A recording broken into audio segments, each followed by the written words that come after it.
Deixa eu te perguntar uma coisa. Você conhece alguma família problemática? Não, né? Ninguém conhece família. Problema e família, o que é isso? Não existe. A sua família tem problemas? Vixe, não, Esther, só acontece na família dos outros, né? Queridos, esse mês, né, a igreja esteve falando sobre famílias. E eu sempre falo que a família é o lugar das nossas primeiras feridas, das nossas primeiras dores, das nossas alegrias, das nossas conquistas, de tanta coisa que a gente vai adquirindo, mas é o lugar das nossas dores, das nossas feridas. É ali que a gente vai aprendendo coisas positivas sobre nós, e é ali que a gente vai aprendendo coisas negativas sobre nós. A gente vai consolidando isso na mente e, às vezes, passa a vida inteira acreditando em coisas que nós ouvimos ou coisas que aconteceram na nossa vida que nos contaram isso. E nessa noite a gente vai falar especificamente sobre uma família destroçada.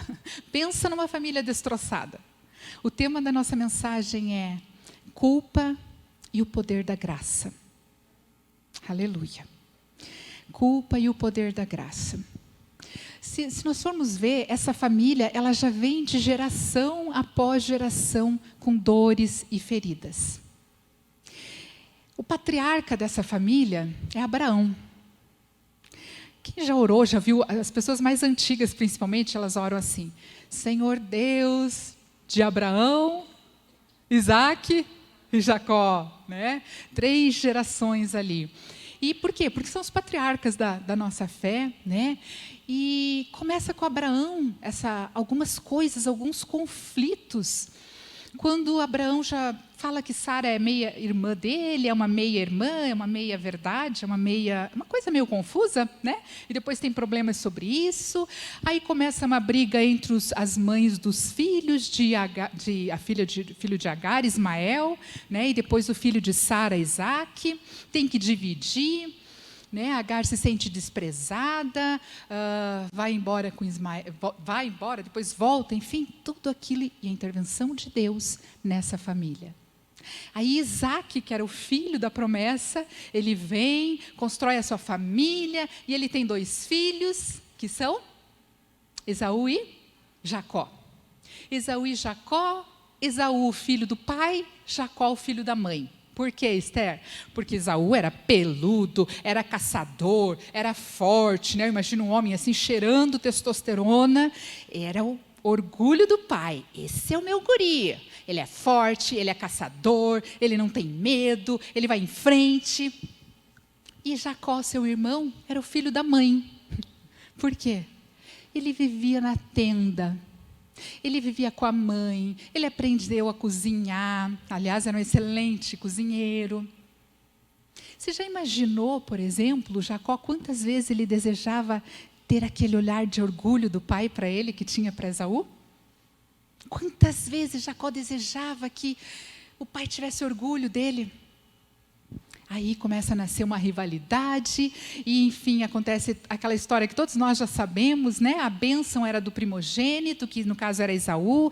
Jacó vai lá, manipulado, influenciado pela mãe, engana o pai para ter a bênção, porque eles nasceram juntos, né? Eram gêmeos.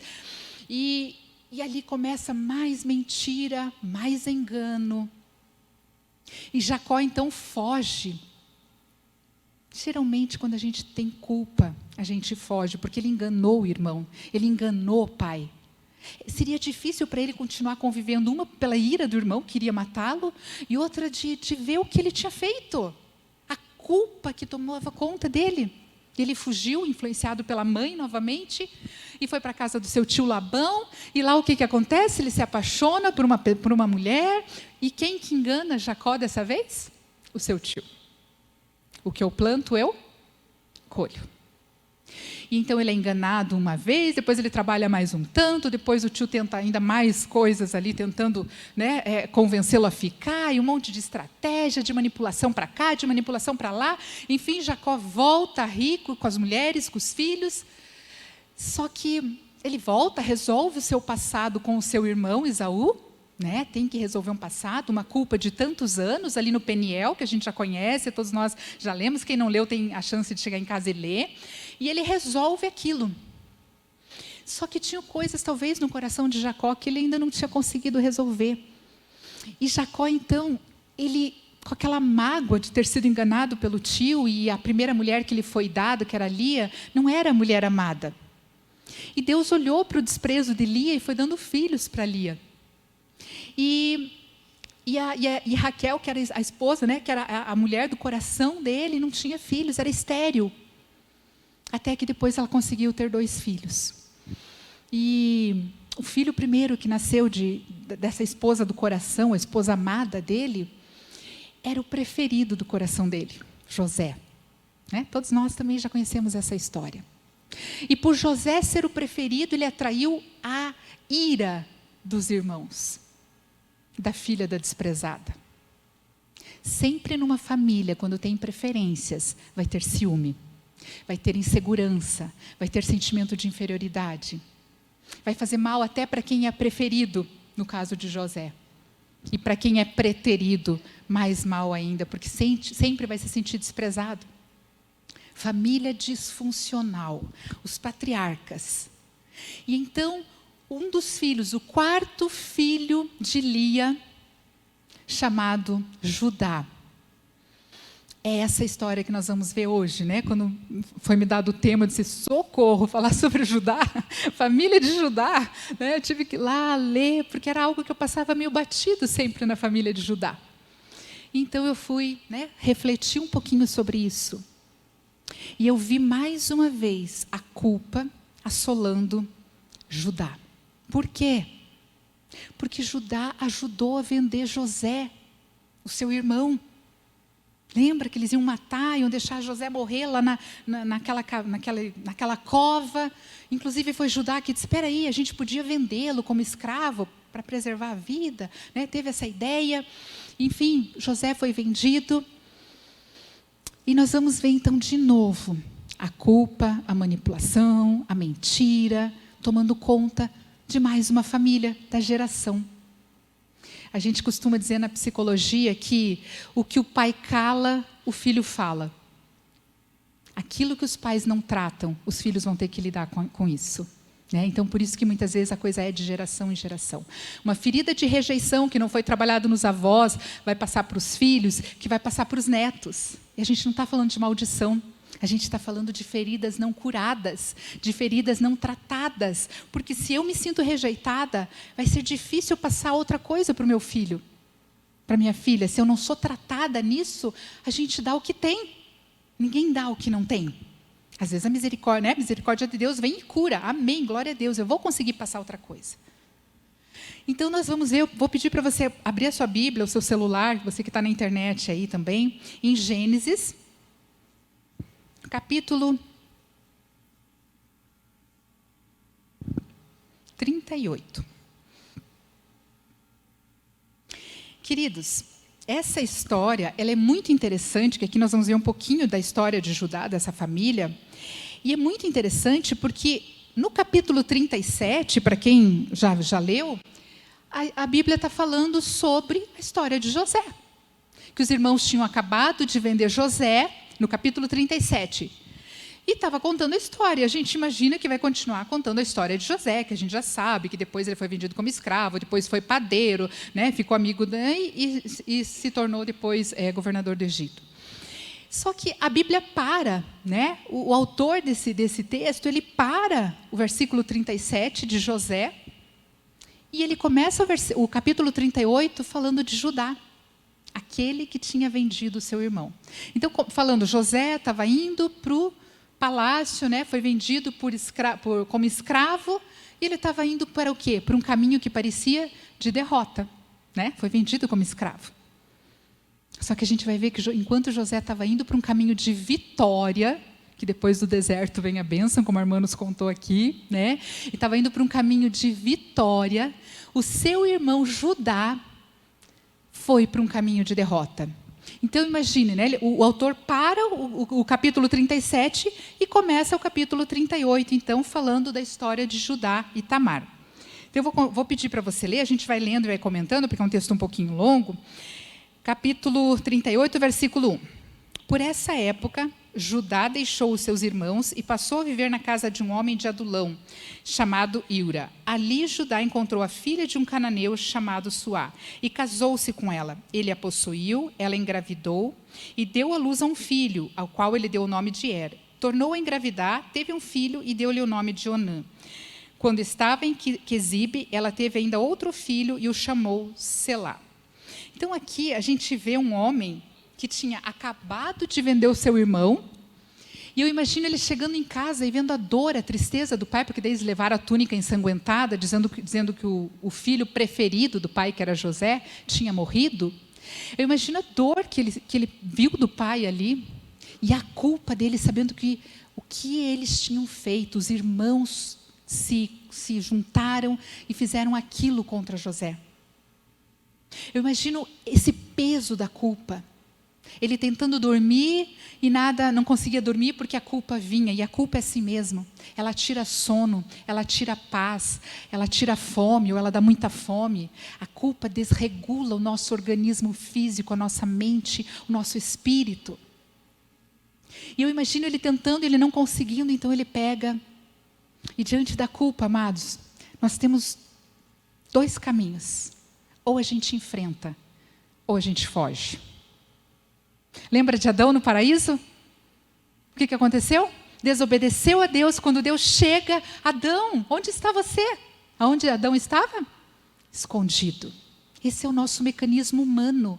Geralmente, nosso primeiro impulso, se esconder. Eu estou errada, eu fiz uma coisa errada. Eu já não oro nesse dia. Aí eu vou como se Deus está aqui, né? Deus está ali. Deus nunca sai do lugar. Ele não é Ele que nos abandona. Mas pela culpa, pela vergonha, nós vamos nos distanciando de Deus. E Deus já não ora um dia, porque... como se a gente pudesse esconder de Deus, né? Alguma coisa. Mas a gente é bobinho mesmo e acha que ainda pode esconder. Se eu não for lá e não assumir a culpa, Deus vai, né? Só que eu vou me afastando. Por quê? Porque algo impede a minha comunhão com Deus, que é a culpa. Então, diante disso, o homem, o ser humano, gente, é assim. Ou eu enfrento a culpa, ou eu fujo. E nós fugimos de várias maneiras. Nós fugimos através de relacionamentos, nós fugimos através de prazeres fugazes, nós fugimos através de trabalho, né? Workaholic ali, trabalhando, para não pensar no que eu fiz. Lembra aquele filme, eu sei o que vocês fizeram no verão passado? Mais ou menos aquilo. Aquela voz fica na mente da gente o tempo inteiro. Isso quando o inimigo não fica assolando a mente com várias culpas, dizendo, olha o que você é, ainda afetando a nossa autoestima e tantas desgraças dessas setas inflamadas do diabo naquilo que já está ferido na nossa alma. Então aqui a gente viu que Judá não enfrentou, ele fugiu. Foi para uma outra terra, na terra dali, perto de Adulão, e ele tomou para si uma mulher cananeia, porque para o povo de Deus, eles eram um povo separado, não eram para eles se juntarem com pessoas que não eram de Deus, que não serviam o mesmo Deus, e ali é uma terra pagã, idólatra, e ele esqueceu tudo que ele tinha aprendido, e ele se casou com uma mulher cananeia, e a Bíblia diz então que ele teve 2 filhos, né? E no versículo 6 fala, Judá escolheu uma mulher chamada Tamar para o seu filho mais velho. Mas o Senhor reprovou a conduta perversa de filho mais velho de Judá, por isso o matou. Então aqui diz que o filho mais velho casou com Tamar, mas eu não sei qual era essa conduta perversa, a Bíblia não fala. Mas era uma conduta tão perversa, a ponto de Deus matá-lo. Aí Tamar ficou o quê? Viúva. Naquela lei, morria um irmão, a mulher tinha que casar com o próximo irmão, para dar a descendência. E, versículo 8, então Judá disse a Onã, case-se com a mulher do seu irmão, cumpra suas obrigações de cunhado para com ela, e lhe deu uma descendência a seu irmão. Mas Onã sabia que a descendência não seria sua. Assim, toda vez que possuía a mulher do seu irmão, derramava o sêmen no chão para evitar que o seu irmão tivesse descendência. O Senhor reprovou o que ele fazia, e por isso o matou também. Ele pensava, a herança Se o irmão dele não tivesse descendência, a herança ia ficar para ele. Para que ele ia dar uma descendência para o irmão e ele ia sair prejudicado? Engano, estratégia, manipulação. Então ele tinha o prazer com aquela mulher, né, que era Tamar, mas ele não permitia que ela procriasse, porque ele derramava o sêmen no chão. E essa mulher desprezada, mais uma vez, viúva pela segunda vez. E aí nós vamos vendo ali que Judá, então, fica com medo até, né? Conhece uma história, uma bobeira que falam da mulher dos 7 maridos, que é viúva, que não sei o quê, que casa com um, morre, casa com outro, morre, aquela coisa toda. Ele, acho que tem alguma coisa errada com Tamar. Ele provavelmente não percebia que a questão eram os filhos. E então, ele fala para Tamar, olha, Tamar, com medo, ele tinha um terceiro filho, lembra? Com medo que o terceiro filho também morresse, ele era muito jovem ainda, ele falou, olha, você vai para a casa do seu pai, quando Selá, que era o filho mais novo, crescer, eu vou dar para que você case com ele, então, e ele vai dar essa descendência. Ela obedeceu, foi para a casa do seu pai, que era uma vergonha isso, né? Uma mulher casada ter que voltar para a casa do seu pai, porque as mulheres naquela época eram sustentadas só por marido ou filho, né? Ou pai antes de casar, e ela volta. E passa um ano, passa 2 anos, passam anos, não sei quanto tempo, e ela sabia que Selá tinha crescido já, que já podia ser, né? Porque ela foi prometida a ele foi prometido a ela em casamento. Aqui era uma mulher que poderia pensar, foi esquecida, estou desprezada, né? E pensou provavelmente, porque a gente vai ver que ela agiu com as próprias forças dela. E daí o que acontece? Passa o tempo e de repente ela ouve que, veja Judá, ele perdeu o filho mais velho, imagine a dor, né? Eu digo que é muito desumano um pai ter que enterrar um filho, uma mãe ter que enterrar um filho. Ele perdeu o filho mais velho, com dor. Eu imagino na mente dele ele pensando, Deus está me castigando pelo que eu fiz lá no passado. Você consegue imaginar isso também? Ele carregava a culpa, ele não tinha enfrentado a culpa, ele não tinha resolvido essa culpa. Então, cada coisa que acontecia, provavelmente a mente dele ia para isso. Eu estou sendo castigado porque eu fiz aquilo. E, de repente, o segundo filho morre. Imagina de novo a dor dele, e agora? Poxa, que razão que tem minha vida, vou cuidar bem de Selá, né? Vou protegê-lo. E então, a gente seguindo no texto, a gente vê que agora quem morre é a mulher de Judá. A Bíblia fala que passado o tempo do luto, que geralmente ali era uma semana, um tempo assim, ele foi para a festa da colheita, que era uma festa pagã, que tinha prostituta cultual, né, que ficava no templo. E era onde estava Tamar, quando ela ouviu falar que o sogro dela estava vindo, ela maquinou um plano. Ela tirou a roupa de luto, que ela ainda estava com roupa de luto, até casar novamente ela está com roupa de luto, e ela se veste de prostituta. Ela cobre o rosto dela com véu para não ser vista, até porque as prostitutas cultuais faziam isso, cobre o rosto com véu, e ela fica no caminho onde Judá ia passar. Judá estava viúvo, né? Estava sem a esposa, viu a pessoa ali, não reconheceu que era Tamar porque ela estava com o rosto coberto, e então ele fala, eu quero ter relação com você. O que você vai me dar em troca? Ali era uma prostituta, tinha troca, né? Tinha dinheiro. Eu posso te dar um cabrito, só que eu vou mandar buscar. Ela disse, mas eu quero uma garantia. Como é que ela ia ter certeza que ele ia voltar? E ele nem um momento desconfiou que era Tamar. Então ela diz, eu quero o teu bordão, eu quero coisas pessoais, o teu anel, né? Que era como se fosse identidade hoje. Naquela época era aquilo, caracterizava que era da pessoa, então era como se fosse identidade CPF. E ela pediu então para ficar com isso. E ele então teve relação e ela engravidou. Então Tamar engravida do seu sogro. Meio sórdida essa história, não é? Meio pesada, né? Se a gente for ver a Bíblia inteira, as histórias que nós vemos são de famílias destroçadas, de pessoas cheias de mazelas, que são alcançadas por algo que as resgata. Né? Nós vemos Elias com medo, nós vemos tantas fragilidades dos personagens bíblicos. Aqui nós relatamos os patriarcas, e a gente viu tanta coisa na família deles. E Tamar, então, engravida, e quando é visto, né, as pessoas chegam para ajudar e falam, olha, a tua nora está grávida. Ela se prostituiu, está grávida. Daí, imediatamente, um senso de justiça toma Judá, e ele fala, tragam-na aqui, ela vai ser queimada viva. Aí ela faz chegar até Judá os pertences que estavam com ela, porque quando Judá voltou com o cabrito, ela não estava mais lá. Era coisa premeditada. Ela não queria um cabrito, ela queria uma descendência, ela queria um filho, que era honra, né, para a mulher ter filho. Então, quando Judá fala que vai queimá-la, ela manda os pertences até Judá. E aí, o que assola de novo Judá? Culpa. O que foi que eu fiz? A minha nora. E é interessante que no versículo 26, capítulo 38, versículo 36.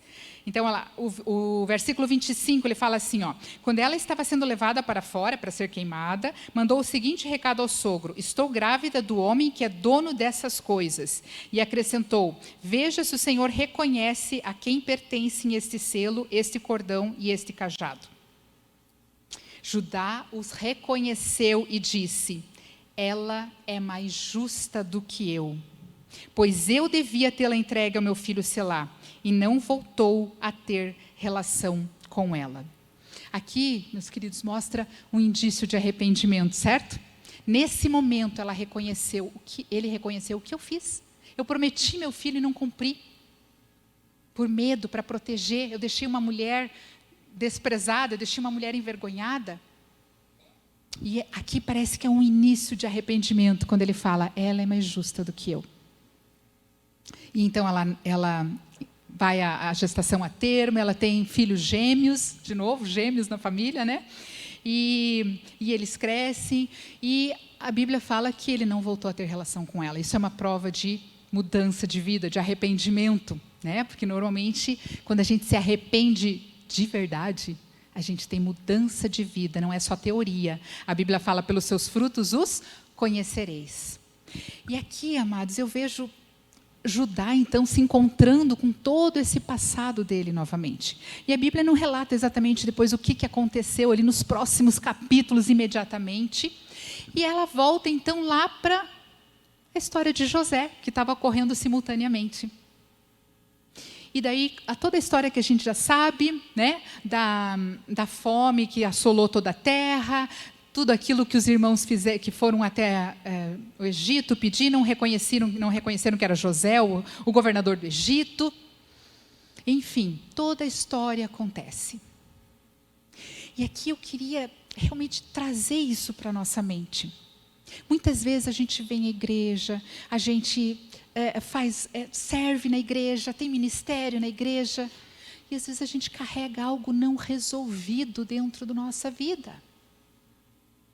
Assim como a dor fala que o corpo tem algo errado e que precisa buscar uma cura, a culpa na nossa vida fala que tem algo errado na nossa alma e que precisa também de uma cura. E às vezes a gente passa batido, fugindo. Quantas pessoas passam a vida fugindo de alguma culpa? Às vezes uma culpa até, uma culpa não verdadeira. Paul Tournier tem um livro muito bom, que é Culpa Falsa, ele trabalha a culpa falsa e verdadeira. E muitas vezes a gente tem uma culpa falsa. Eu tinha uma culpa falsa, gente, eu cresci com essa culpa falsa. Por muitos anos da minha vida, depois de grande que eu fui entender isso. Porque eu mamei até 3 anos, tá, gente? Então, assim, não é culpa minha, não, né? Por favor, eu era uma criança, 3 anos. Só que minha mãe, brincando e contando para as pessoas, ela não sabia o efeito que isso estava causando em mim. Ela dizia que eu deixei ela pele e osso, né? Que eu mamava dia e noite. Isso é culpa verdadeira? É? Culpa minha verdadeira? Não. Eu tinha culpa que ela me dava de mamar? Eu era uma criança de 3 anos, não tinha culpa. Quem tinha que pôr limite era minha mãe, né? Eu amo minha mãe, a gente brinca, tira, né, faz piada disso, mas ela não sabe o que isso causou na minha vida. Eu passei a vida me sentindo culpada que eu devia para o mundo. Que eu tinha que ser a melhor pessoa do mundo, porque eu tinha que compensar, porque eu fui, né, além de que eu nasci com o cordão enrolado aqui, quase morri quando nasci, ainda tinha, né, a bênção de ter nascido, enfim, por uma intervenção dela também, graças a Deus, de Deus. E eu cresci com essa culpa. Parece tão bobo, né? Mas eu me portava, eu vivia como alguém culpada. Então, existem culpas falsas. Por exemplo, um abuso sexual vai gerar, muitas vezes, na pessoa vítima do abuso, que ela é culpada. Quantas pessoas nós trabalhamos que chegam com uma culpa gigantesca porque foram abusadas? Eu devo ter feito alguma coisa. Eu devia ter feito, ou eu devia ter fugido, eu devia ter... E se sente sujo, e se sente indigno, e se sente culpado. Algo falso. Às vezes os pais se separam, os filhos se sentem culpados. Mas existem culpas que são verdadeiras. E estas que nós precisamos trabalhar. Quantas vezes a gente vai trabalhar a libertação com alguém, e a gente começa a trabalhar a libertação, quando você chega ali, tem o quê? Culpa. E cá entre nós, amados, não é muito mais fácil nós perdoarmos o outro, às vezes? Quem é mais perfeccionista aqui sabe bem do que eu estou falando, né? Quem é muito autocobrador, muito autocrítico, muito perfeccionista, às vezes é mais fácil perdoar o outro. O outro vem, pede perdão, diz, não, eu perdoo. Perdoar é divino, né? Eu perdoo, Jesus me perdoa, eu perdoo a pessoa. E a dificuldade, às vezes, de nós nos perdoarmos. Mas como a gente sempre fala, perdão, para eu perdoar, eu preciso saber o que o outro fez para mim. Se eu vou perdoar outro, eu preciso saber exatamente o que ele me lesou. E se eu vou me perdoar, eu preciso saber sim da minha culpa. Lembram? 2 saídas para a culpa. Ou eu enfrento, ou eu fujo. Nós temos um exemplo clássico na Bíblia. Judas e Pedro. Os 2 traíram Jesus. 2 traições. 2 vidas, 2 culpas. Os 2 eram culpados. O que Judas fez com a culpa dele? Se enforcou. Toda vez que nós começamos a fugir de algo do nosso passado, nós estamos nos enforcando aos poucos. Talvez a gente não vá se enforcar lá diretamente, mas a gente vai estar se enforcando aos poucos. Toda vez que eu quiser não olhar para essa culpa, eu estou perdendo vida. E a Bíblia fala que Pedro, quando viu que tinha traído Jesus, e ele então cruza com o olhar de Jesus, Jesus saindo, ele cruza com o olhar de Jesus. Na hora que ele olha, cruza com o olhar de Jesus, a Bíblia fala que Pedro chorou amargamente. É isso que nós precisamos fazer com culpa, amados. Chorar amargamente. É ficar vivendo no passado? Não, não, não. É exatamente o oposto. Porque eu não quero viver no passado. Eu choro amargamente. Eu me arrependo. Eu creio que ali foi a conversão de Pedro. Eu me arrependo. Eu peço perdão para Deus. Eu recebo o perdão de Deus. E eu me perdoo. Eu escuto muitas vezes as pessoas falando, eu não consigo me perdoar. Eu não consigo me perdoar. Eu pergunto assim, quem é você para não se perdoar? Se Jesus te perdoou, meu filho, quem é você para não se perdoar? O poder da graça quebra as correntes da culpa. Nós vemos aqui, Deus então chegou nessa história, e depois Judá vai, encontra com José, e acontece perdão ali, naquela família. José perdoa, eles vão morar lá, e eles são abençoados por Deus. Graça, o poder da graça de Deus. E sabe o que é o mais lindo de tudo? Quem já ouviu falar que Jesus é o leão da tribo de Judá? Olha que coisa mais linda, amados. É graça. Jesus veio de uma linhagem de prostituta, de mentirosos, de gente que manipulou, de gente que desprezou. Não existe uma culpa que não possa ser resolvida pela graça de Deus. Aleluia. Nada do que eu fiz no passado, nada do que você fez no passado pode impedir que a graça de Deus venha e seja derramada na tua vida e transforme a tua vida, como nós ouvimos a irmã contando aqui no testemunho. É graça. Deus então da linhagem dos patriarcas, né? E é lindo porque quando Jacó vai morrer, ele dá uma bênção para Judá e ele fala que ele é um leãozinho, ele é como um leãozinho. Nós não vamos ler por causa do nosso tempo.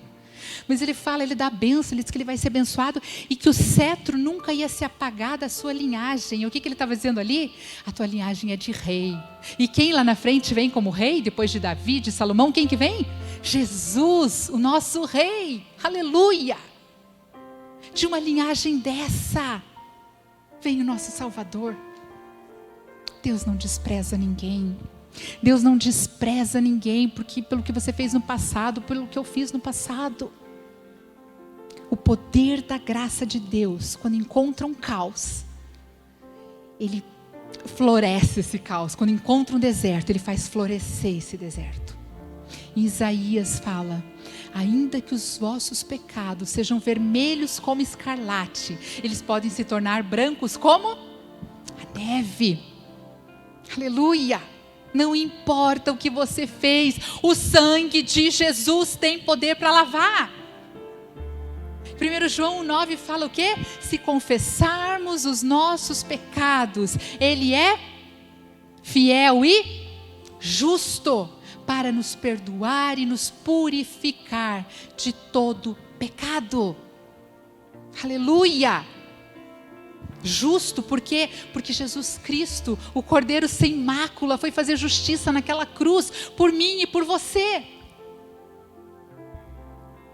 Jesus não te condena, Deus não está com o dedo apontado te condenando, assim como Deus não estava ali falando, olha só, Judá, você está colhendo. Não, é um Deus de graça, desde o Antigo Testamento é um Deus de graça. Amados, nós vemos pessoas saindo de depressão depois que se perdoam, depois que recebem o perdão de Deus, depois que confessam a sua culpa. Nós vemos pessoas engravidando que não conseguiu engravidar e quando confessam a sua culpa, recebem o perdão de Deus, se perdoam e engravidam. Nós vemos pessoas que só andavam para trás se boicotando na vida, porque quando a gente tem culpa a gente se boicota, a gente puxa o próprio tapete. Conhece essa história? A gente gera uma autoagressividade, uma autocondenação. E essas pessoas que se boicotavam, quando recebem o perdão e se perdoam, elas voam na vida. Liberdade. Se o Filho vos libertar, verdadeiramente sereis livres. Amém? O Espírito Santo está trazendo à tua mente algo que talvez esteja te aprisionando ainda. E talvez você diga, eu já escuto muitas vezes, mas eu já pedi perdão. Aí eu pergunto, e você já se perdoou? Às vezes a gente até pede perdão para Deus, mas a gente não recebe. Eu não recebo esse perdão, eu não vivo como alguém livre. Eu continuo vivendo como um escravo, como se eu estivesse acorrentada. Sabe aquelas bolas de ferro? Quando eu vivo com culpa na minha vida, eu vivo como se fosse carregando bolas de ferro. Não tenho alegria, não tenho paz, não tenho liberdade. Conhecereis a verdade vos libertará. E essa talvez é a verdade que Jesus tem para você nessa noite. Filha, entrega essa culpa diante da cruz. Filho, chega de sofrer, vamos entregar essa cruz, essa culpa na cruz. O meu sangue tem poder de lavar e de purificar o seu passado, a sua culpa. E talvez seja algo que você nunca abriu com ninguém. E você não vai precisar vir aqui na frente e falar. Mas você vai precisar sim ter uma atitude de confronto com essa culpa. Amém? Você vai poder ter uma atitude e dizer, chega, eu não nasci para viver escravizado. Jesus Cristo não morreu na cruz para eu ter uma vida pobre, mesquinha espiritualmente. Jesus Cristo veio para dar vida e vida em abundância. Amém? Você podia se levantar agora. E talvez você também nunca tenha entregado a sua vida totalmente para Jesus. Talvez você nunca confiou nesse versículo, se confessarmos os nossos pecados, Ele é fiel e justo para nos perdoar e nos purificar de todo pecado. E talvez nessa noite você queira fazer.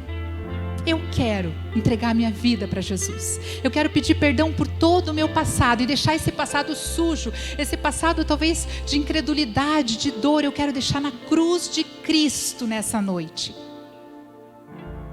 Talvez você queira experimentar uma nova vida, você tem vindo aqui como visitante e ainda não tomou esse passo, essa decisão. O que eu preciso fazer? Só dizer eu quero. Só dizer eu quero uma nova vida. Chega de viver como escravo. Amém? Tem alguém aqui nessa noite que gostaria de entregar a vida para Jesus e dizer, Senhor, eu quero ter uma nova vida com o Senhor? Tem alguém que ainda não fez essa decisão, que gostaria de ter essa decisão nessa noite? Se tiver, levanta a mão e a gente vai orar por você. E outro desafio é, tem algo que o Espírito Santo te lembrou agora, nessa noite, que você precisa entregar? A vida está pesada? A vida está difícil? Talvez um relacionamento que você não foi muito honesta, muito honesto. Quando eu cheguei nessa igreja, eu cheguei com 2 filhos adolescentes com a vida destroçada. E eu lembro que o pastor Silvado, ao me receber no gabinete, ele refletiu graça. E ali eu entendi o que era graça. Ali eu fui entender, embora eu já fosse de lar evangélico, ali eu entendi o que era graça. Eu não precisava mais carregar o peso do pecado, eu não precisava mais carregar tudo aquilo que eu vinha carregando. Só os meus 2 filhos, que hoje já são adultos e eu já sou vovó, né? Amados, tem alguma coisa que você está carregando e você quer entregar hoje? Eu vou te chamar para você tomar uma decisão. Se você tem essa decisão, vem aqui na frente. Se você precisa de uma oração, você não precisa falar para a pessoa que vai orar com você, mas você vai tomar essa decisão dizendo, Senhor, eu estou entregando isso que até agora estava me atormentando. Ninguém precisa saber o que é você e Deus. Tem alguém? Pode vir aqui na frente se tiver. Nós vamos ter as pessoas que vão estar orando por você, te ajudando em oração. Porque a graça de Deus está pronta para te alcançar e transformar numa nova vida, um novo recomeço, um novo futuro, vida em liberdade. É o que Jesus tem para você. Daquela vida, daquelas famílias destroçadas, veio o Rei Jesus, veio o nosso Salvador. Imagina da nossa vida transformada e redimida, o que Deus pode fazer. Amém? Se tem alguém, quero que venha aqui, nós vamos estar orando, senão nós vamos orar, terminar esse culto. Se você quer ir no teu lugar orar, entregar para Deus isso, nós vamos estar orando. Se você quer ficar aí no teu banco e tem algo que você quer entregar, coloque a mão no teu coração e a gente vai estar orando. Tem algo que você quer entregar? Amém, amém, amém. Coloca no teu coração a mão e nós vamos orar agora. O amor e a graça de Deus estão sendo derramados nessa noite. Pai amado, nós queremos colocar cada vida que está com a mão no coração agora, Senhor.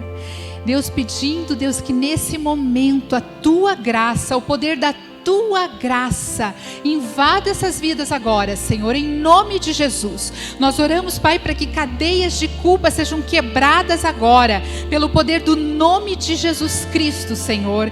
Deus, isso que tem atormentado o Teu filho, a Tua filha, todo esse tempo, Pai. Agora, Senhor, essa decisão que está entregando diante do Senhor, que agora seja tudo derramado na cruz de Cristo. Deus, assim como nós vimos famílias restauradas pelo poder do Senhor. Pai, talvez culpas, Senhor, por coisas que ouviram, coisas que passaram.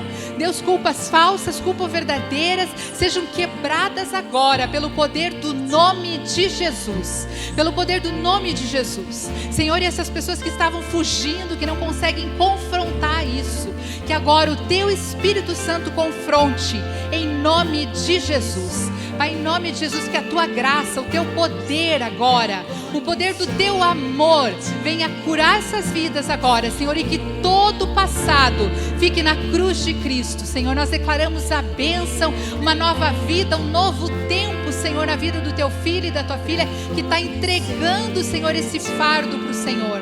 Ah, Papai, a Tua palavra diz, vinde a mim, vocês que estão cansados e oprimidos, e eu vos aliviarei. Senhor, tem pessoas aqui cansadas, Senhor, da dor da culpa, cansadas de se autocriticar, cansadas do perfeccionismo, cansadas de carregar essas correntes, Pai. Deus, em nome de Jesus, que isso seja trocado agora, Senhor. Que o sangue de Jesus que lava e purifica agora seja derramado em cada vida, Senhor, para que o perdão de Jesus aconteça, Senhor, e esse fardo se torne leve e suave, porque assim é a vida com o Senhor. Pai, que no lugar da culpa venha, Senhor, a confiança no Teu perfeito amor. Pai, uma nova vida, Senhor, um novo fluir do Teu Espírito, Senhor, no lugar dessas mentiras que o inimigo estava tentando colocar nessas vidas. Nós colocamos tudo nas Tuas mãos, a vida de cada irmão, de cada irmã, e que o Teu Espírito continue ministrando essa palavra, essa mensagem todos os dias, Senhor, a ponto de que a gente possa realmente se ver totalmente livre para a glória do Senhor, em nome de Jesus. Amém. Amém, amado.